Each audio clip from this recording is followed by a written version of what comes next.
Hey everyone, Fox here. Recently the DMC5 trailer dropped at E3, and a lot of people have been asking about my thoughts on the trailer. But instead of doing your regular reaction video or impressions video, I thought I'd instead grab my friend Ryan for a discussion about it. Ryan's also a huge DMC fan, and you can actually see his video about the DMC trailer on his channel at Codex entry.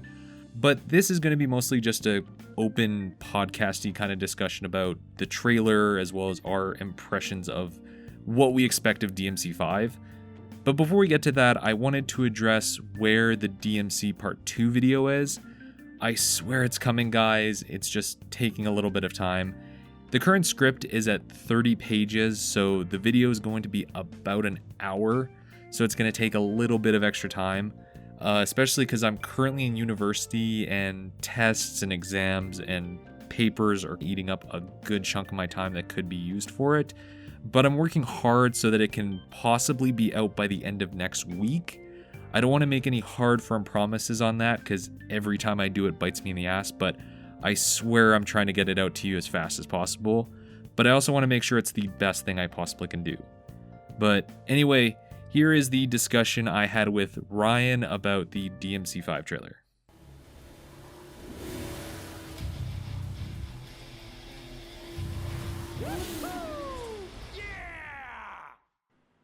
Hey everyone, E3 is finally done, and we got a huge bunch of announcements. We got Gears Pop, we got some weird crossover game with Nintendo, we got that guy falling through the TV set, we got Sony Man confused at FromSoft's announcements, but fuck all that for right now, because we're going to talk about DMC5 finally being announced. And to talk about it, I have my friend Ryan here, who's probably the best Devil May Cry player I know, because he's one of those crazies that has to S-rank everything. Virgil got a new devil arm. I'm going to keep using this joke because it's funny. So yeah, Ryan, what do you think of the trailer so far? Well, I mean, for those of you who haven't seen it, I made a video over on my channel, Codex Entry, where I basically talk about exactly that. But suffice to say, I'm super on board. I am so on board. I definitely had like that initial knee jerk because it looks so much like DMC. It looks so much like the reboot, which isn't a bad thing in my opinion, but like it is jarring. You know, there's that. Yeah, exactly. Like I don't know what I thought Devil May Cry 5 was going to look like, but I didn't think it was going to look like that. But now that I've seen it and kind of adjusted to it, I'm totally cozy with it. And looking at all of the gameplay we've seen thus far, yeah, it's looking like the sequel I've been waiting for. Yeah, I agree with you there. I had that same kind of like awkward, like, is this DMC 2? And then once I heard Johnny Young Bosch come out of Nero's voice, I was like, oh, okay, no, this is Nero. Yeah, we're back in DMC5 territory. But it does have that awkward, jarring little bit of moment. I was surprised how much we got from that trailer, though. Because honestly, Capcom could have just shown a logo for DMC5, and that would have been enough for fans to just throw money at the screen. But the fact they showed so much in that trailer, like, that was amazing. And I get the sense that that's, like, the first, like, I don't know, like, 2 hours of game. Yeah, I get the distinct sense that that's, like, essentially Act 1, essentially, basically, like, comparable to, like, what happens before you go into Tenement. Yeah, like, the stuff we saw with the city and everything, that's the opening act. And then I think they incorporated other mechanics that Nero has into that gameplay. So stuff we saw in that, like, trailer is not stuff we'll have at that exact moment. Yeah, like, I get the distinct sense we have not seen everything from Nero, almost undoubtedly, like, knowing Itsuno. And that's not even to say, because Devil May Cry is such that, like, you don't really discover what your tools really are until you actually get your hands on them. Like, just looking at, like, Gilgamesh and, like, DMC4, like, you see that, you're just like, oh, it's just, like, punch kick. But once you realize about, like, distorted rising impact and all of that, you realize very quickly that, Jesus Christ, this thing's the most broken thing in the game. and it's so like I don't know. Well, yeah, we don't know at all yet what Virgil Nero is going to have. But seeing what we have seen, like that. Oh God, I'm already picturing the combo videos that people are going to pull off with that Yeah, quick the time QuickTime thing. thing, Nero's rocket arm, which in the first trailer we just see him kind of riding on it and a few other little things, but in the other video we got with Itsuno talking about it, there's clearly a shot of Nero fighting one enemy while his rocket arm is like stun locking another, which I can't think of many other DMC games that do it, so my brain immediately went to DMC Devil May Cry with the glaive system. So I Yeah, don't think that the you said this in your video. I don't think that the DMC Devil May Cry vibe is unintentional because Itsuno worked on yeah, both games. Like it's like people always forget about this. Itsuno worked on both DMC4 and DMC Devil May Cry, like the reboot. So my best assumption is that this is going to be him learning from both of those experiences and bringing it all into one fully fledged game.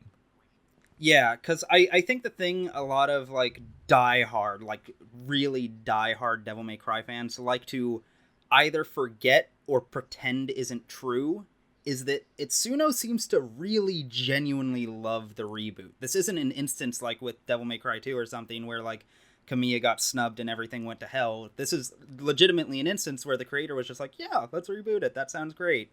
And then he went and helped with the reboot, and I genuinely believe if you got him in a room and asked him, he would honestly say, "No, I think Yeah, that because game's he was a fantastic." part of the like especially the combat. Like he wasn't really that involved with the story, but he was heavily involved with the combat. So like he clearly was trying to influence that with like accessibility and trying to make it work. So I think he was trying to carry that over into DMC5 and like be like, let's make it as over the top as possible and have like super a lot of combat depth, but still carry over some of those mechanics that did work. Yeah, because like there are a lot of good ideas in the reboot. There's a lot of good ideas There there. is. It's just a lot of it has to do with the execution and how they deal with enemies, and that's a Yeah, whole other thing to get into. But yeah, yeah, that exactly. will be another hour. But like, but I'm thinking what I'm honestly kind of expecting is because there's still that third character we Yeah, haven't seen yet, V. and I would not be surprised at all if he plays a lot like DMC Dante. They're already clearly taking a lot from Nero's or a lot from DMC and putting it into Nero, but I think we're going to see some of the more some of the more unique mechanics we saw from the reboot Dante in Possibly, that but character. if any of the leaks are to be believed, the third character is going to be V, and he has the ability to summon bodyguards, basically. So I don't know how much of Dante is going to be in that. I don't think it's going to be Virgil as much as people are like, oh, it's V, it's got to be Virgil. And it's like, I doubt it. Like, I severely doubt it. Like, the third person you see in the promo art, unless it's a red herring, I'm pretty sure that's going to be our third playable character. It's yeah, I really don't think it's my guess is it's going to be like my guess is it's a new charter and Because Virgil is that's going to the wind up that's the being a existence DLC. he's always been. Like I'm thinking about this like yeah, he's always been a Yeah. special edition character, always. Now I'm not saying it definitely won't happen, but I'm also sitting here thinking like a greedy Capcom executive. Am I just going to throw Virgil in, or am I going to make it a DLC and rank in money? Yeah, if you want to go the really cynical route, that is very possibly what it could be. I'm really curious what they're gonna do with the V character because we do have a new character coming in because they're in that logo art. So it's hard to say Yeah, what they're gonna do with that because yeah, it's like everybody's just been wanting Dante back, and after the reboot, suddenly everybody wanted Nero back. So it's kind of hard where they're gonna kind of put that character in the Dante Virgil scale of characters. yeah. I'm just trying to think. Like I'm trying to think what it could reasonably be. The closest I have, like right off the top of my head, is maybe something more akin to a platinum character, maybe a character based around like dial combos. That'd be cool. That would be totally cool. Yeah, they at least not talked about it in the leaks. It says the mysterious character that can summon bodyguards. So it's up in the air on how that's going to be incorporated into the like already fast paced like gameplay. Well, because when I hear that, the first place my brain goes is Bayonetta, because she has that one accessory that I'm blanking on the name of that can summon like little devil minions. Little Devils. I think it's actually called Little Devils. I know that's the name of the ability, but I don't remember if that's the name of accessory. Anyways, doesn't matter. But yeah, I can totally see that being a thing where it's like they can summon smaller minions that kind of help in combos that you can use. That sounds like it'll be such a different mechanic though compared to everything else. Actually, now okay, here's what I'm thinking. Just based off of that premise and running with it and trying to think of how I would craft a character within this genre off of that archetype, I immediately think of like puppet master characters from fighting games. That's exactly what I was gonna say. And I was picturing like a fighting game mechanic. yeah, or it could be something kind of akin to the second stage of the Arkham fight in 3, where Virgil shows up and you can kind of control him, but you kind of can't, but you kind of can. Yeah. Oh, the secret is that you get the second player controller. Oh god, that would be so sick. Oh, I want it so bad. If Itsuno really wanted to make fans happy, that's gonna be the end of the game when you finally get Nero back, like fully. Is just you repeat that where you just pull out the second controller and then you can control Nero at the same time, or you can control Virgil. No, 3-player, like up it. Oh, that fuck it. Fuck it, just have all the characters. Cry in. Battle Royale. But yeah, speaking of Virgil, like we know he's coming back. Like he's for a fact is coming back, and we're after everybody's been doing their investigative work and looking at freeze frames and breaking down everything.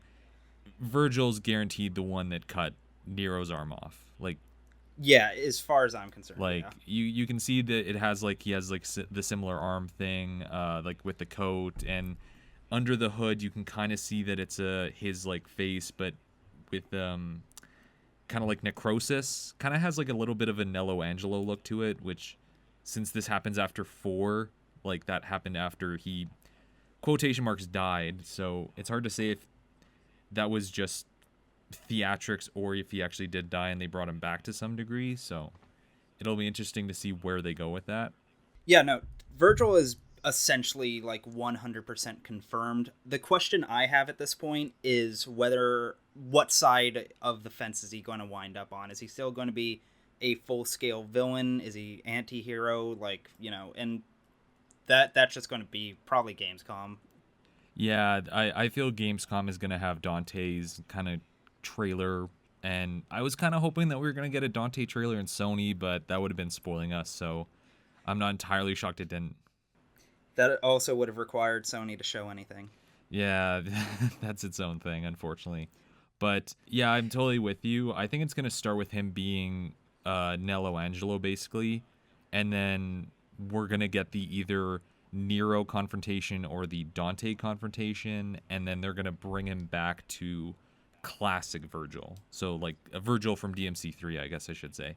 So I think it's going to be kind of played both ways, but I'm so excited that this game is supposedly going to be the end of the Sons of Sparta storyline. So this is basically going to culminate everything to do with Dante and Virgil and effectively Nero.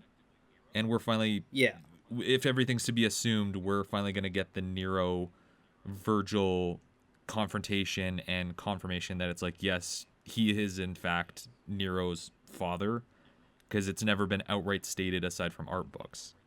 Like it's one of those things that only the super fans know. So everybody else is like, why does this Nero guy have the demon abilities and the white hair? What is this? And it's like, it's because he's Virgil's kid from some unknown woman that's never really explained. So maybe 5 might Well, go into that finally. like I'm willing. It almost definitely is. Like it's been on like it's been asked of fans for years. They're going to do something. They're going to at the very least just straight up say no. They're going to confirm it one way or the other. There's no doubt in my fucking mind. Yeah. What was it? Oh, right. I will say the one prediction that I do have for the plot is that third character is going to come in and just destroy fucking everyone's fan theories. Oh, you're expecting like a Rain Johnson just like, yeah, fuck these theories kind of thing. Yeah, no, everyone's wrong. Bye. And Yeah. it's now like this character coming in. Like it's definitely going to be Nero's story, but I really feel like people are already kind of discounting like the influence that third character is going to have because Well, we don't know it's a anything playable about character. him. Yeah. Yeah. Especially, yeah, I am hoping that this story is finally going to be that proper passing of the torch to Nero that 4 was supposed to be. Yeah. Because that's like the first trailer. But I is think all it kind about of him. works out. I think it kind of works out better this way because now we've reached a point where during 4, I don't think anyone in the fandom really wanted the torch to be passed. No. Like, we weren't at that point yet, but now it's been so long. I think everyone's kind of like, okay, yeah, let's wrap this up. Let's move forward with this franchise. Let's see a new cast, perfect the cast we have, and then see the rest of this universe. Yeah, because like the end of the story, end of the Sons of Sparta storyline doesn't necessarily mean we have to get rid of Dante, but it just might mean that he takes more of like a mentor backseat kind of role. I don't know how much fans will want that, but that might be where they're going with it. I see him being a DLC character in the future. Oh yeah, if Capcom keeps with their ways, that very well could be a thing. I don't know if they would. I feel like Itsuno isn't that type of, corporate shill, but you never know. Well, I feel like in this, well, at this point now we're talking about Devil May Cry 6. Yeah. But like I feel like if it ever hit that point, it would well, I think if Itsuno was looking to pass the torch and move away from the Sons of Sparta, they would kind of have to make a definitive statement and eventually make a game without Dante. Yeah. But I think they always want to keep him in some capacity, Yeah, because he is like the character that the series is known for. Like he is the mascot character, effectively. So it would be weird to just like totally remove him. It's like where they talk about Yakuza with Kiryu, and they're like, "Oh, this is the last one with Kiryu." It's not the final thing that Kiryu's in. It's just gonna move on to a new character, which works for both series because both series have played around with other playable characters. So it's not totally out of the realm of possibility.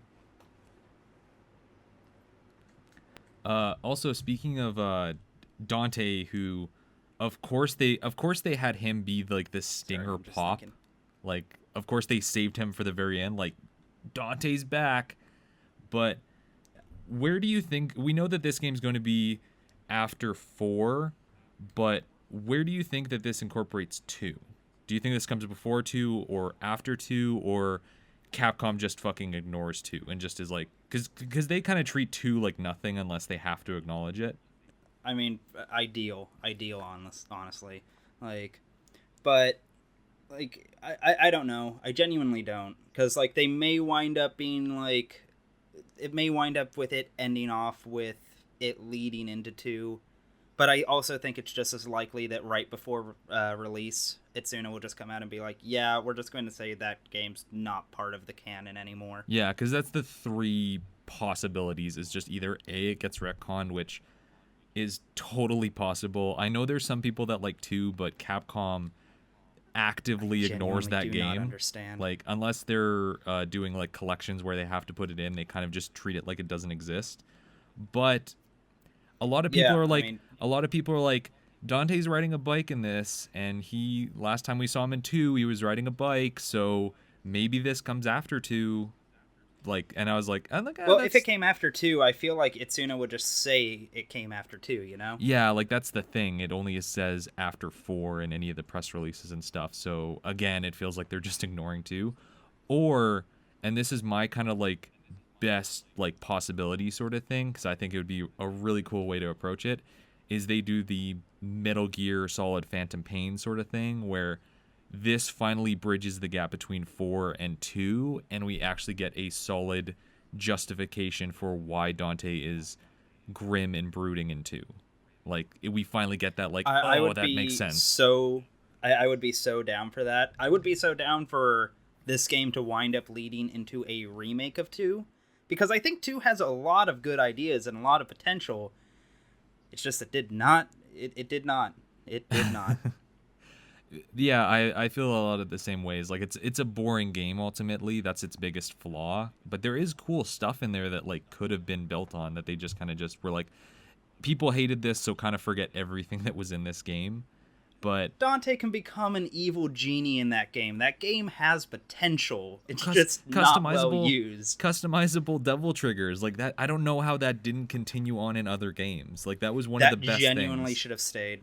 But again, going back to the leaks, like they did say like 6 months ago, this is going to be the most serious Dante we've had since 2. So again, that makes me think that we might get some type of bridge between those games in terms of like tone. Plus, he also looks like oh, sorry, go ahead. I was just gonna also add in, he also looks like a crazy hobo in the brief shot we got of him. So he looks fantastic. I absolutely love it. I love it. I'm like, that fits. I will say though that them saying that we're going to get a more serious Dante, I'm a little skeptical of that, because I feel like that might wind up being marketing ultimately. Yeah. Because you know me, I'm an advocate for saying that these games have had a better story than they get a rap for a lot of the time. So I'm not sure if it will actually be a more serious Dante, because he was genuinely pretty serious in 3. Wasn't in 4, but definitely was in 3. So I'm not sure if it will be more than that. Yeah, it's hard to say if they mean like character-wise or tonally. It's kind of, up in the air with that one. Although I hope it lives up to the hype. I would love to see more emotional range from Dante. That's part of what made 3 so great, is we get to see him be angry, be sad, be all of those things. Yeah, the selling point is obviously that he's like, really irreverent, devil-may-care attitude, but you can use that to pull us into more depth. Yeah, like part of his initial characterization, if you go back and look at like the original Devil May Cry like mythos and ideology behind it, was basically that like he pretended to not care. He acted cocky as a defense mechanism when in reality he was terrified. Yeah. So it would be like it would be nice to see them kind of revisit that a bit. Well, yeah, I totally agree with that. That would be kind of like best case scenario in terms of how they handle story, but obviously we have nothing to base off what they're going to do with Dante so far, so this is all just hopes and dreams. This is all just like wishing on a star right now. What was I going to say? Oh yeah, moving on to what do you think of we didn't get a good shot of it, but what do you think of the villain character we're seeing in that trailer? I like it so far. I think he has a interesting design, and most importantly, I like that he's just slaughtering people. Like, I know that sounds weird, but just seeing him, because a big problem the franchise has had kind of at large is it's had some good villains, but it's had villains that they tend to do like mass events. What's the word I'm looking for? Cataclysmic events. Cataclysmic events. There we go. Thank you. Things that should have a massive cost of life, but we never really see much of that cost. Like 3, we never see anyone in the city, like at all, ever. 4, we see some of the villagers being threatened. I think we see 1 die, but like freaking this game already has a higher body count of like civilians than every other game in the series combined. Yeah, it definitely has that more serious tone to it, which again made me go like, is this DMC Devil May Cry? Because it's going a little bit Yeah, more dead serious with murking civilians at the very start, but it does set the tone for what they want to do with this. And I also like that we're finally back like to what seems to be a demon main antagonist, if we're assuming that that's the main antagonist, because when I was looking back on it, like ever since one or ever since two, every main antagonist has just been human person wanting to become a demon. Like we've yet to go yeah. back to just full on just no, demons are the big problem and they're the ones causing shit going down. So especially And since the likewise, leaks, something else that I was just gonna say the leaks seem to say that this is a character called the Prince of Darkness. So yeah, either A, this is like a Mundus respawn, or Child of Mundus, something to that degree. So I don't know if that's a it's definitely title. connected to Mundus somehow, especially if this is going to be the end of like Dante and Virgil's core story. Yeah, like again, bringing it all back together. Hopefully it's Yeah, not too servicey in that way, and they do a proper like finale with that. yeah, yeah. With any luck. One thing I am really loving about kind of the setup of the plot so far is it feels like we're in an actual demon hunting business now. Yeah, I love that it's the Devil May Cry like mobile demon extermination thing. They have a van. They drive around. They advertise themselves. They probably do taxes. It's great. Yeah, it's like Ghostbusters now, but with demons. I love it. I love it. I don't know how anyone could not love it. Yeah, no, I thought that was a really cool way to like, do something different than just having the demon store. It's like, oh, now we do delivery. I'm realizing right now that I need to re-edit the intro of the DMC trailer with Ghostbusters music. That would, yeah, that's a strong cut. Yeah. Speaking of, what do you think of Nico? Because she's gotten a lot of pushback. Yeah, and I can understand why. I truly can. Like, I kind of had the same initial, like, Yeah. But that being said, kind of digesting it, I see what they're going for, and I kind of appreciate it. Like, I think she can definitely find a place. I think we just got a couple bad lines. Yeah, that's what I was thinking too. But who knows? Maybe she'll wind up being like the parody character. But Yeah. I think I like what they're going for. I like the attitude she has. I think it's cool to have a character in the universe who's just mercenary about everything. Just, yeah, we'll do it if you have money. Yeah, very straight to the point kind of character. Yeah. And also someone who, like I said in my video, is just really high energy. Yeah, that's something that you point out that I started to think about, because Lady and Trish have always been kind of like a little bit mellow. They're like a little bit high energy, but they're usually like just focused on the job and like, okay, we got to do this. Dead serious, fairly dead serious with what they're doing, but she's just Nico's just having fun, just going nuts. Nico's having a fucking ball. She's glad to be there. She's just happy to be invited. Well, she's also kind of just like the mad scientist character. Like she's that Which archetype. is why I think she's related to Agnes. Oh, I think she might be related to Agnes, especially because she's a darker skin color than everybody else. She's also supposedly related to the people who made the original Ebony and Ivory. Yeah, no, I'm so hyped. So about that. that'll be cool. Why did I say that? I'm assuming that that's another background detail that they're not going to address in game. It's just like one of those things that, for the mega fans that want to like crawl through the like internet to find information. Well, one thing that Itsuno has talked about a couple times at this point is the fact that there's going to be a novelization and that there's going to be a lot of like essentially like core canon in there. That so better be localized. I think we're probably going to, yeah. But with Nico, I had the same kind of like internal reaction to it, where she kind of added to that DMC Devil May Cry vibe to it, where she's like smoking and she has all the tattoos and she has a bit of a, other people have said it, my Uncle Vinny, Marissa Tomei vibe to her. Oh shit! I've seen it and now I can't unsee it. God damn it! Just slap more tattoos on her, and that's exactly what they're going for. But now that I've had time to Well, I mean, digest honestly, it, just picturing that makes me like her more. So I do I'm too. even I more was like, here for it now. I'm a fan of Marissa Tomei, so I'm fine with that. I also like the idea that she's going to be at least our mechanic, if not our shopkeep. Like, It's going to be really fun to see her be the Rodan. Although that begs the question: are there still going to be like statues of time? well, We didn't see any of that those, brings did me we? to that because I was gonna say I think with the new setting, it'll be at least for the first act setting that we're seeing with the city. It would be really weird to see the statue of time statues just standing around.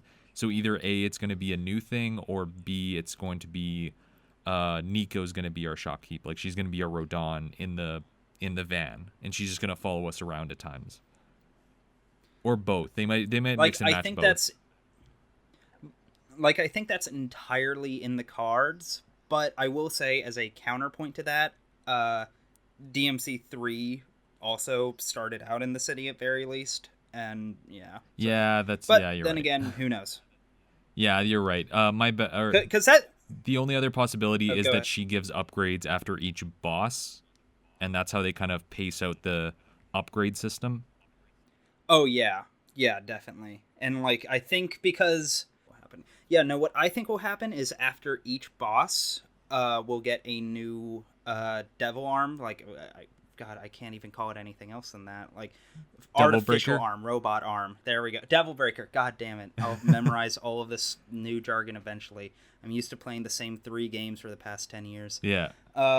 Yeah, I think we'll get a new Devil Breaker after like each major boss fight because we can't just randomly find them. We can't randomly find new Nero weapons. They have to be built. Yeah, after every one, she's going to be like, hey, I made another new arm that can slow down time. Give me money. And then it'd be like, oh, okay, now we unlock the next arm, and that gets added to the repertoire. Because I'm pretty sure Nero is going to have kind of a style mode switching system with that, where every arm is just interchangeable. I think it will be more comparable to the changing of like devil arms with Dante, where like they're essentially just different weapons, but they have so many new options to them. But then again, I'm not entirely sure. We're really going to have to wait and see what the Devil Breakers can do individually, because are they just like one move apiece, or do they have like entire systems behind them? Are they an entire weapon in and unto themselves? Because we got, from what I saw in trailers and little snippets, we got the rocket arm, we got time slowdown, and we got one that looks to be and then obviously the one that's like it's the Devil Buster where you can like pull people in and do the like slam attacks. And then Yeah. one that looks like it kind of looks like Nightmare from DMC 1, where it can fire off like 5 different blasts at the same time and it bounces off walls. I really hope that's in there, and I really hope it's useful, unlike Nightmare.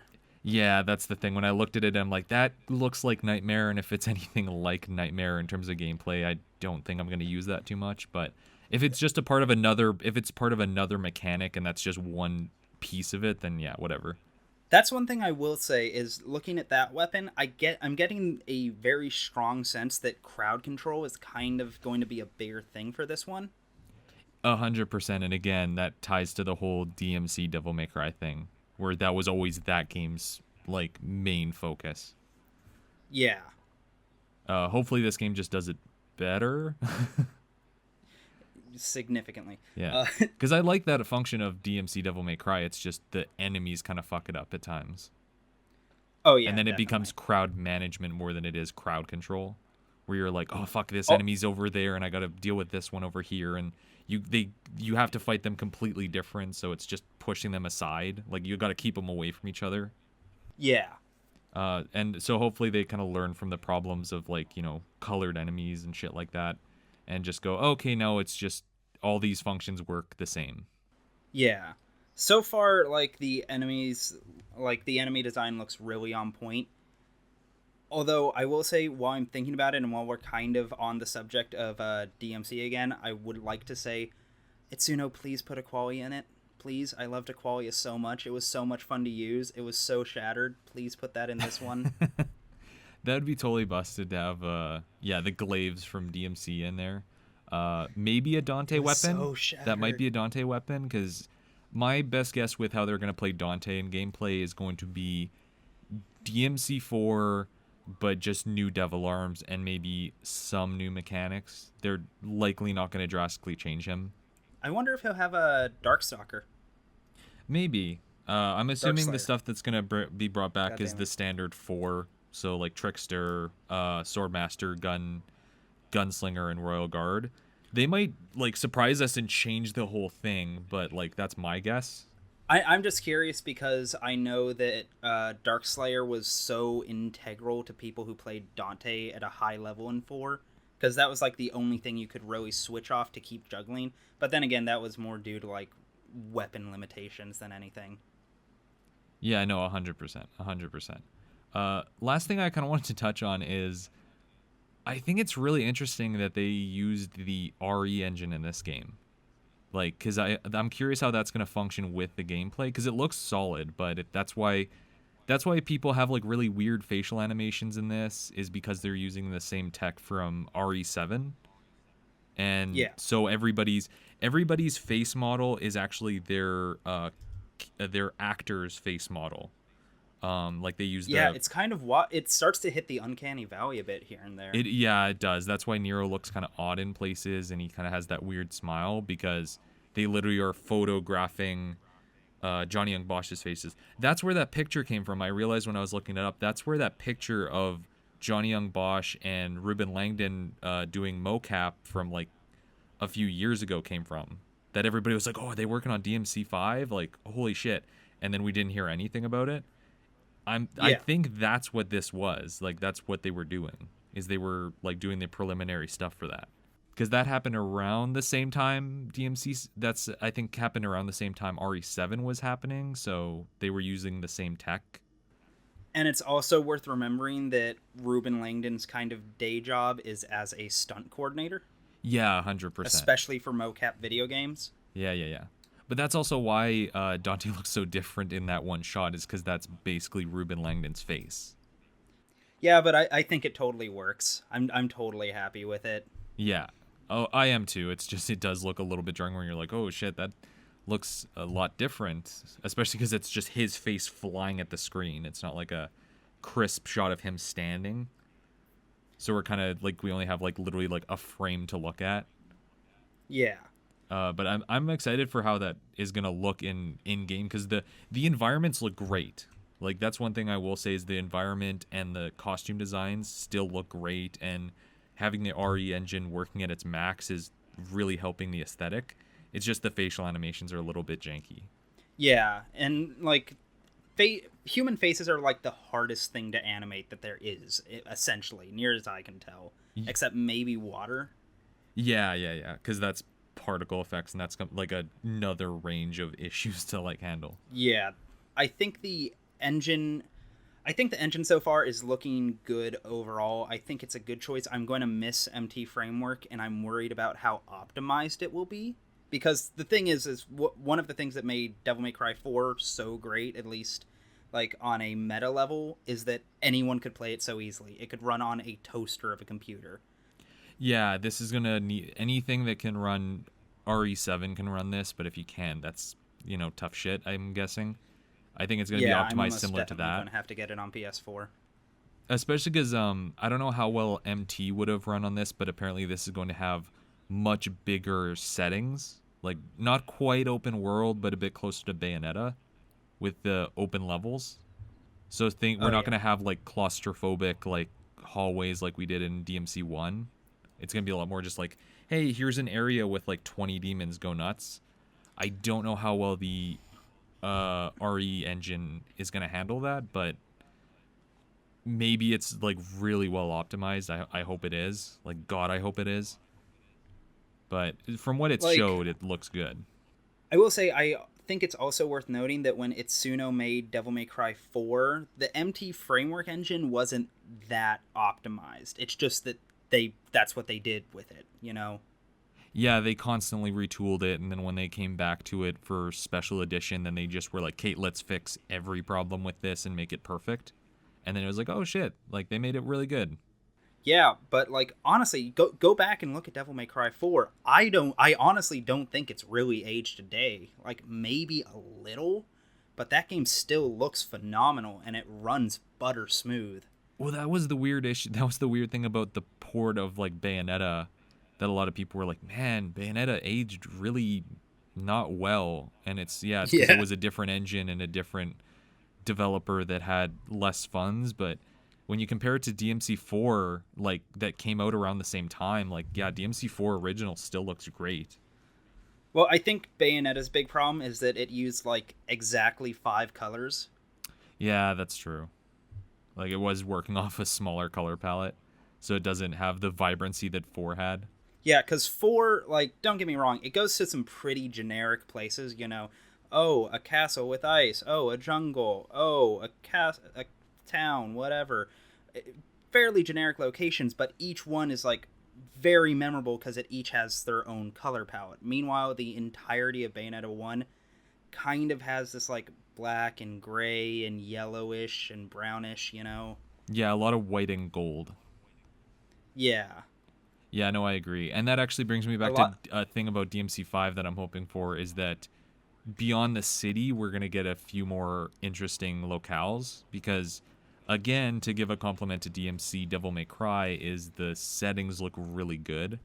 Oh yeah, no, it took some really creative risks with its settings, and it didn't always work out. But like, I always appreciated what they were trying. Like Yeah. even the dance club level, I will go to bat for that level. That level physically hurt me to play. I could not look at it for too long, but it's interesting, it's compelling, and I will always remember it. Yeah, a lot of really interesting like lighting changes and colors going on, and I don't want like a nightclub level in DMC5, but Yeah, something beyond the like ice level, the forest level, the fire level, I like want some something. interesting I want demon. something with. I want something with that level of ambition.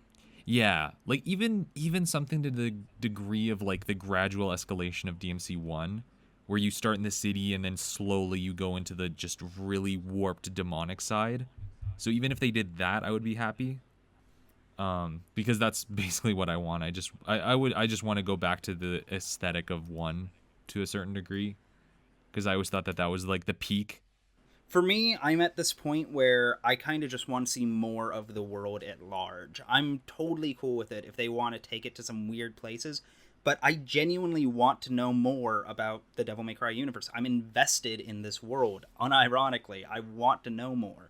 So, if they want to take me to just like another castle or something, a church, another city, cool, but like at least give me some character. At least give me something about the world, because this is a world where, near as we can tell, demons are pretty clearly known about, right? I Yeah, want to exactly. know about how that affects things.